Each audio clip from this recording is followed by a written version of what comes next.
Hello সবাইকে। তো finally আমিও চলে গেছিলাম এখন কলকাতায় সবথেকে ফেমাস যে ক্যাফেটা চর্চায় রয়েছে। ইয়েস, তোমরা ঠিকই ধরেছো, কলকাতা 27 ক্যাফেতে। তো প্রথমে একটা অর্ডার করেছিলাম ক্যাফেচিনো, যেটা দাম ছিল 120 টাকা। তার সাথে দিয়েছিল দুটো বিস্কিট। সত্যি কথা বলতে কফিটা খেতে খুব একটা ভালো ছিল না, বাট তারপরে এসেছিল চিকেন পিৎজার কম্বোটা, যেটা ছিল 99 রুপিস। সত্যি কথা বলতে ফ্রাইসটা খুবই খারাপ খেতে ছিল, সগি ছিল, বাট চিকেন পিৎজাটা ছিল মারাত্মক খেতে।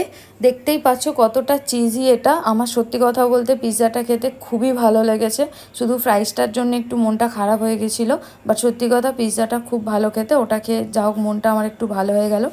তারপর অর্ডার করেছিলাম একটা চাইনিজ প্ল্যাটার, ওটাও ছিল 99 রুপিসে, যার মধ্যে ছিল 2 piece fried momo, 2 piece chilli chicken আর ভেজ নুডলস। তোমরা চাইলে রাইসও অর্ডার করতে পারো, বাট আমি নুডলসটাই অর্ডার করেছি। তো ফ্রাইড মোমোটা খেতে ভালো ছিল, আর নুডলসটাও ছিল যথেষ্ট ভালো, অনেকটা বেশি কোয়ান্টিটির ছিল। আর চিলি চিকেনটাও ছিল খুবই ভালো খেতে, খুব সফট ছিল চিকেনটা। খাবারের দাম অনুযায়ী খাবার কিন্তু সত্যিই খুব ভালো, অ্যাম্বিয়েন্সও যথেষ্ট ভালো। এসিতে বসে এই দামে এত ভালো খাবারের কোয়ালিটি আর এত কোয়ান্টিটি সত্যি কথা সব ক্যাফে দিতে পারে না। সত্যি কথা ক্যাফেটা খুবই ভালো। তো 10-এর মধ্যে এই ক্যাফেটাকে 9 দেওয়াই যায়। সবাই ভালো থেকো, সুস্থ থেকো, আরও খেতে থাকো। আর ভিডিওটি ভালো লাগলে অবশ্যই লাইক, কমেন্ট আর শেয়ার করে দিও। টাটা।